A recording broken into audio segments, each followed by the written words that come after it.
my pleasure to introduce the next story, and then I'm hoping that we will see a pair of lovely faces on the screen for this one after the reading.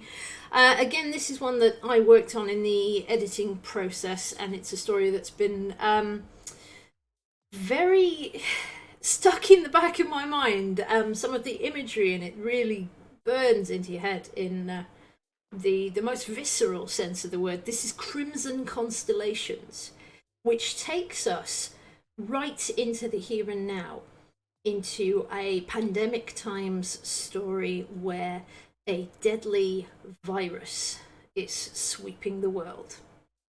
And I'm going to read you a short extract from it that introduces one of the central characters, Mabel, and then we'll be engaging with wonderful Abby Mayers and Melody Lumb, who are our youngest writers this year in the competition and have certainly earned their place here, and we welcome such a wonderful talent.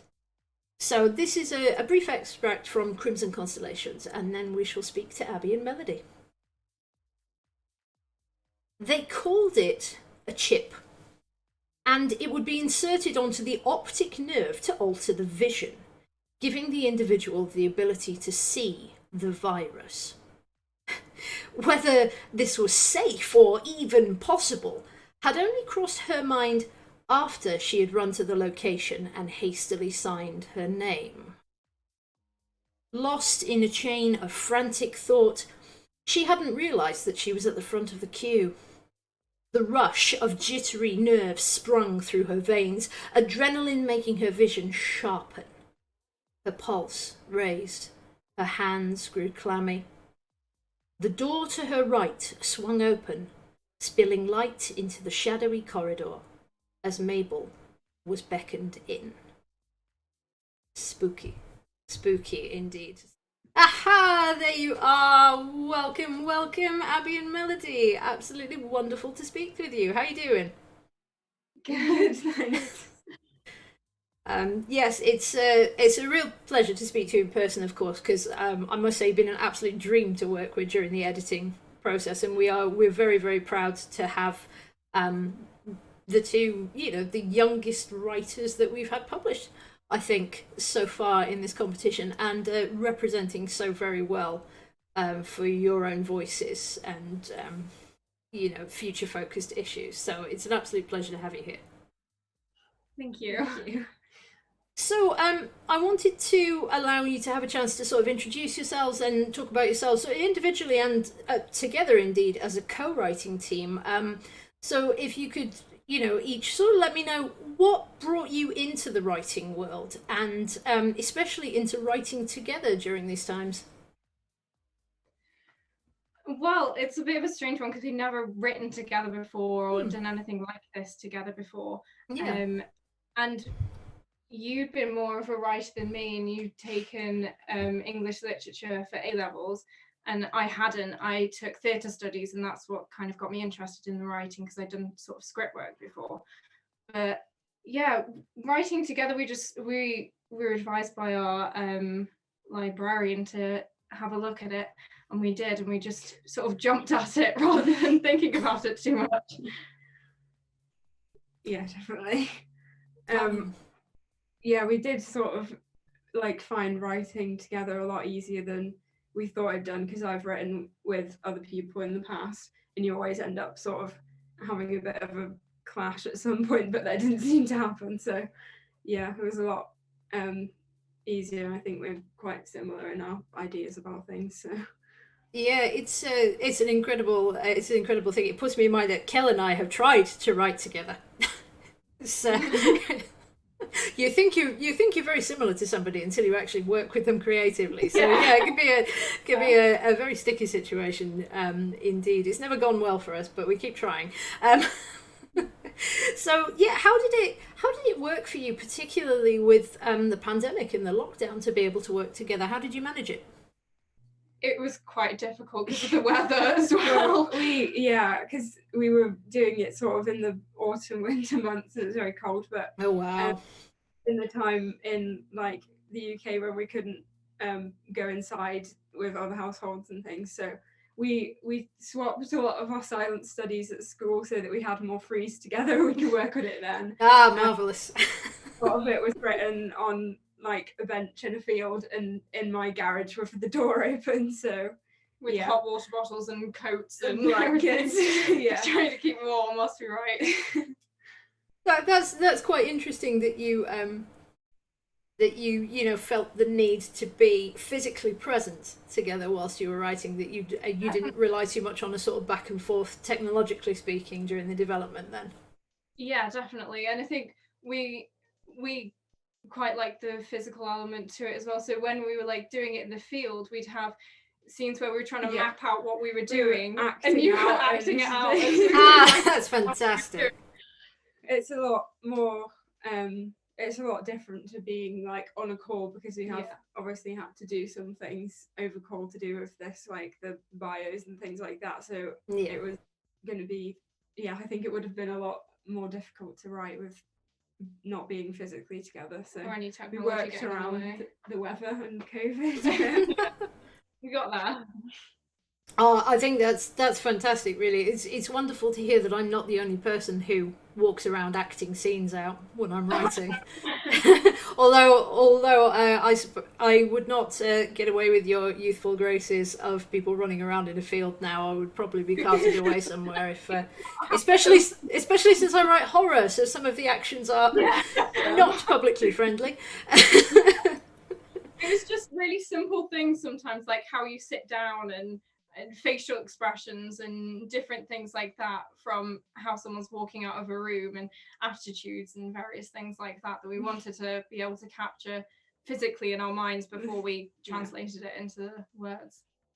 Yeah, that's wonderful. I wanted to ask you about sort of inspiration and process, indeed, because one of the things that gripped me almost immediately from reading Crimson Constellations was the level of detail and immersion. And I'm all about atmosphere as a reader and a writer. I love to have that feeling, and all those little details that are contributing to the moment. And as you say, like the scene craft of being able to picture exactly what's happening in the story.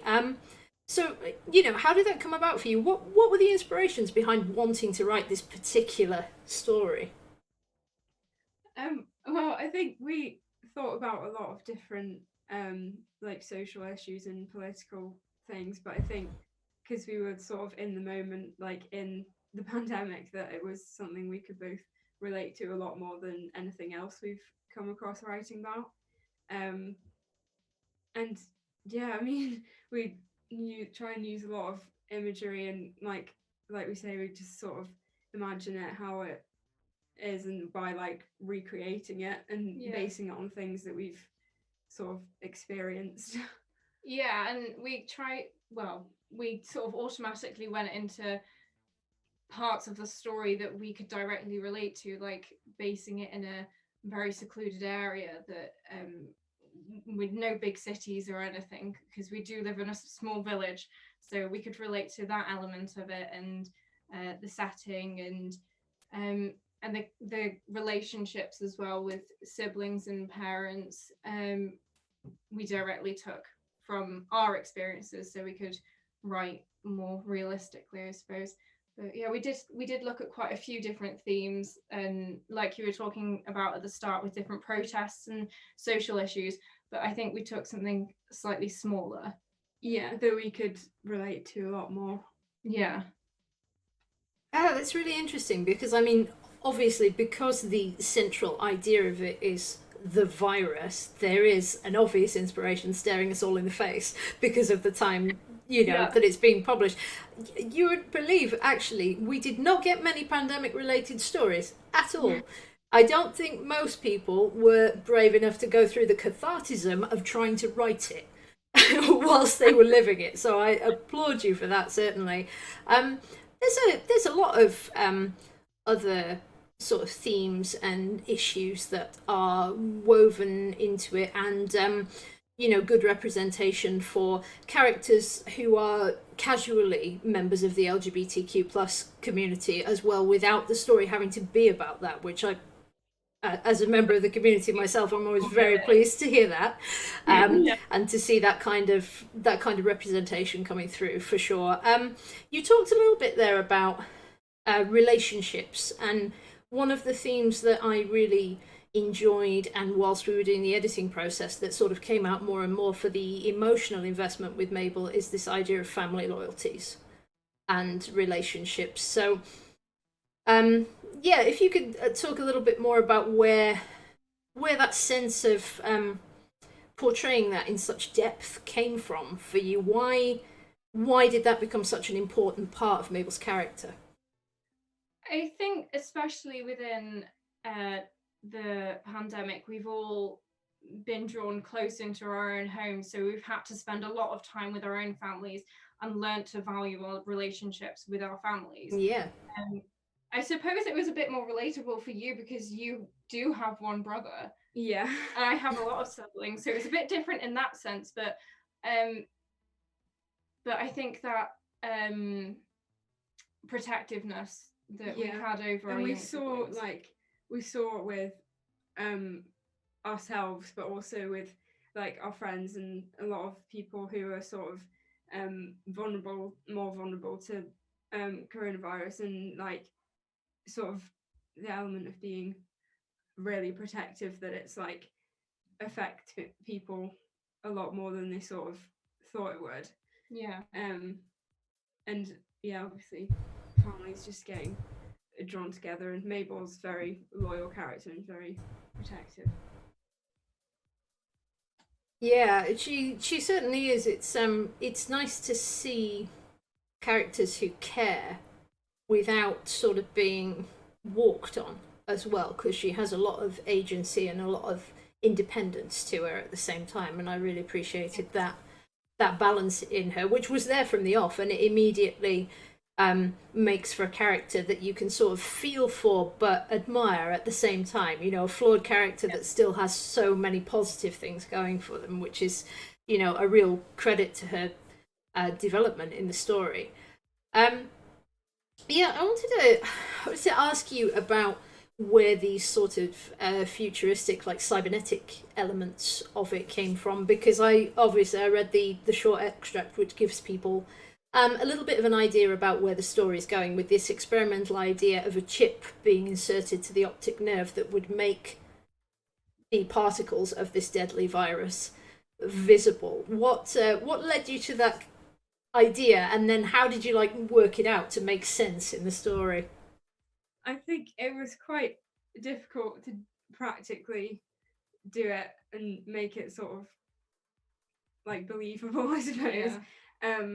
But I think we wanted to represent sort of the anxiety that a lot of people felt surrounding the virus in a more like tangible way, by making it something that you could actually see, which I think a lot of people who are very anxious about it, and anyone can sort of, you would be just like conscious of it everywhere. We'll just capture the paranoia around it. I think we didn't really intend to sort of like how futuristic it was, but we thought that was sort of the best way to capture in a more literal way how it was. We didn't really think of, let's do something very science fiction-y or anything like that. No. It was the capturing the fear around it and the claustrophobia that people can experience with COVID or any virus that's around. But we neither of us are very sciencey, so we didn't have any sort of plan in our brain of how this would actually work out. I think with the virus, and we wanted it to be about sort of how people felt about it, because I suppose a lot of things are sort of like what you see on the news and everything is like nationwide, and we wanted to capture on a like smaller scale how it affects individuals.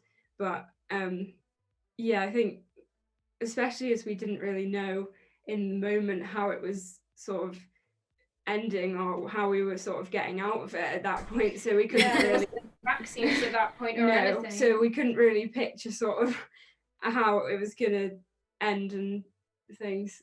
Yeah, so there's no ending to it. Yeah, there's almost an eerie quality about your story, and especially I suppose because I was reading it whilst we were all locked down in the pandemic, that it's written when you can't see an end. I read it when you couldn't see an end, and it makes it feel like it's just going to go on forever, and this is what it's going to become as it goes along, which has this really eerie sense in the moment of like, this is normal. These people have been living like this for a very long time, and that's objectively terrifying, because what if we're just at the beginning of that process happening?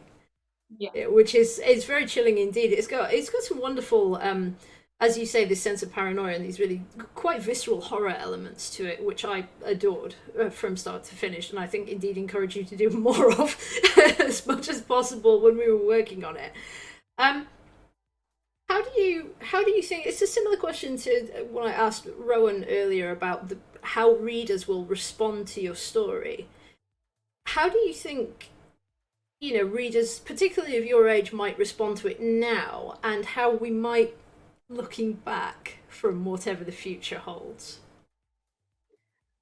Probably in a couple of directions. Yeah, I think we didn't want to sort of, we did think about giving it a very like opposite ending to how it is, like very positive and happy ending, but we didn't want it to be sort of unrealistic, and obviously we didn't know what was going to happen. Yeah.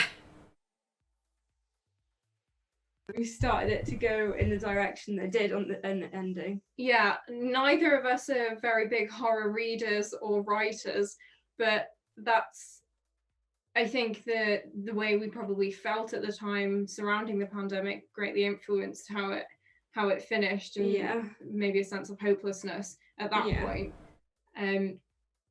But yeah, for what does our audience want to take from it?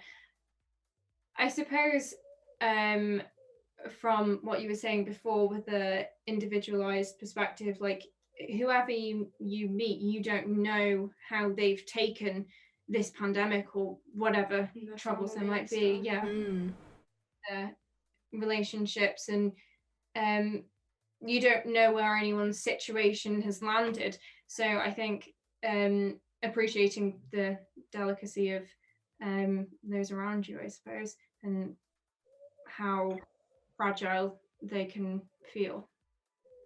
That's a really poignant way to think about it. Yeah, absolutely. To think that, that this one little story, which is a little bit exaggerated beyond the reality, but not so far that we can't relate to it, could enable people to be a bit more aware. I think particularly in the future that we're about to come back into, there are some people who are very confident and are very ready for it, and some people who are perfectly justified to be very nervous indeed. So sort of increasing the idea of sensitivity for others and that kind of empathy for others is certainly a wonderful sort of takeaway from it. So the final thing that I'll ask you about as we wrap up, which I'm dying to know, especially when I've worked with a lot of young writers over the years, so having you two here and looking towards such a wonderful potential that you have as individuals and together, do you see yourselves working more as a unit in the future? And if so, do you have anything planned? Like, what's coming next? I think definitely I think we found it a lot easier actually than writing by ourselves, to sort of bounce ideas off each other and motivate each other. And I think we both have sort of different like qualities and strengths, and different and some that are shared. So I think we definitely work well together as a we team. have fairly different styles at some point as we were writing. We were like, you're going on for ages about something. You were always telling me my sentences were massively long. Oh yeah, so I think we do balance each other out in that sense, and we definitely want to carry on doing that. I think we did want to sort of explore this story a lot more, because we have a lot of questions that have gone unanswered, sort of Jupiter's adoption what happened to Mabel and Jupiter's mum, and Where the Emmy's ending fell. Yeah. Yeah. what happened with Emmy and Mabel's relationship after the whole thing. So yeah, I think we'd like to maybe explore Those the characters. same characters more. Yeah, I mean, it's a story that works wonderful as a moment in itself, but it also is one that leaves you sort of shaking the book. Like, what happens next? I must know. So yeah, it's wonderful to know that you're sort of developing in that area. Absolutely. Thank you ever so much for joining us. This has been a really, really interesting chat, and I wish you absolute success in the future, because I think you both have such tremendous potential to achieve it. Thank you so much for having us. As no worries. Thank you.